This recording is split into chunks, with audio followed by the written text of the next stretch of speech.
So, I'm simultaneously really excited and super nervous for Borderlands 3, and I wanted to talk about why today.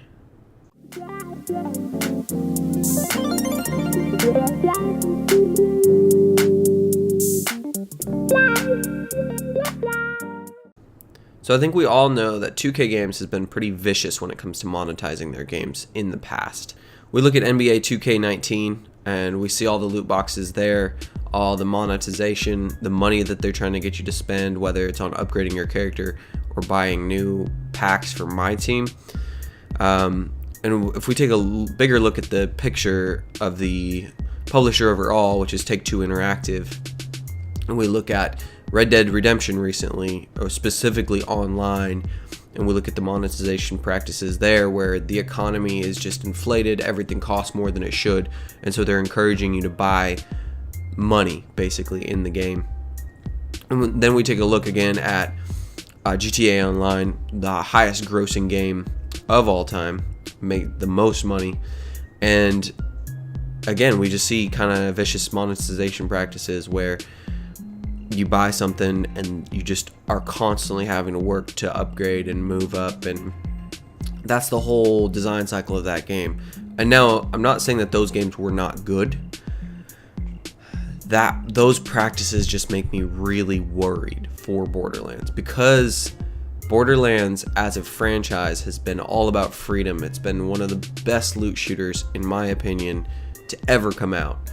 You can earn all the guns you can for free. You can earn all your skins.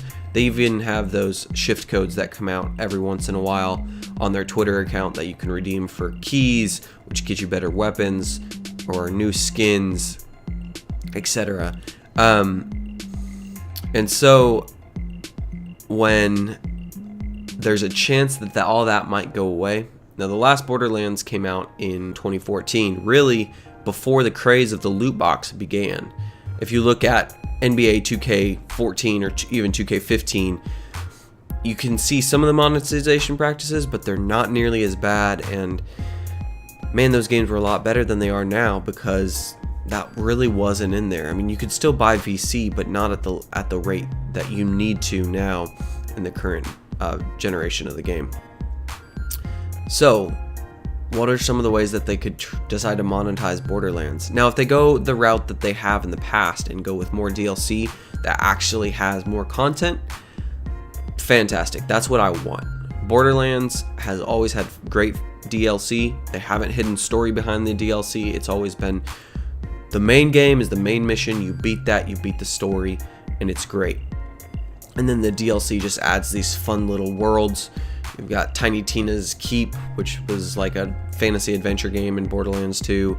Man, there's so many. I'm blanking on them all right now, but there are so many DLC, and all they add is just fun new gameplay, new characters. It's just a good time, and that's what I want for Borderlands 3. Now, they could move in the direction of weapon packs, or the shift keys that you used to get for free from just following them on Twitter. They could monetize those. They could monetize skins, character skins, vehicle skins, anything. There's so much in that game that could be monetized, and that's what made it brilliant. Was there's so much content for free, essentially, once you buy the game, obviously, and that's how it should be, and I hope that's how they keep it. Part of me feels like they're not dumb enough to move away from that. They're not dumb enough to alienate a large part of their audience with what they know is bad practices. But another part of me feels like Take-Two and 2K have gotten that money bug, and they're not going to let it go very easily, man. Making a lot of money on their franchises so far has gotten, I would say, pretty addictive, and they're going to do whatever they can to make Borderlands 3 that next cash cow. Now, all of these fears may be unfounded. I'm really very, very much looking forward to the game. Like I said, Borderlands is my favorite loot shooter in the entire genre.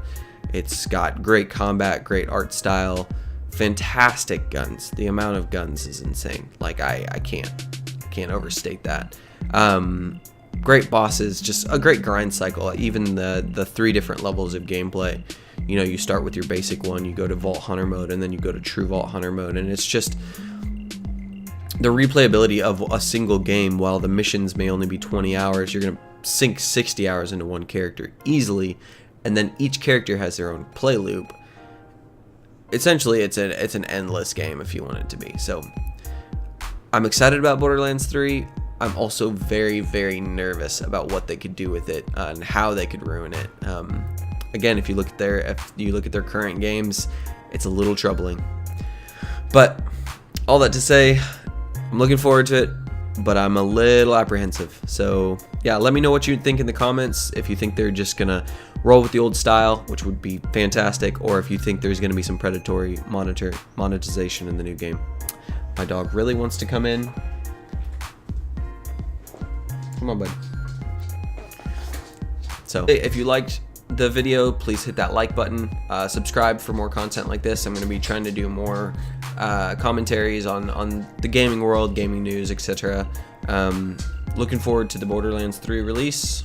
Feel free to leave your opinion in the comments. Other than that, have a good day.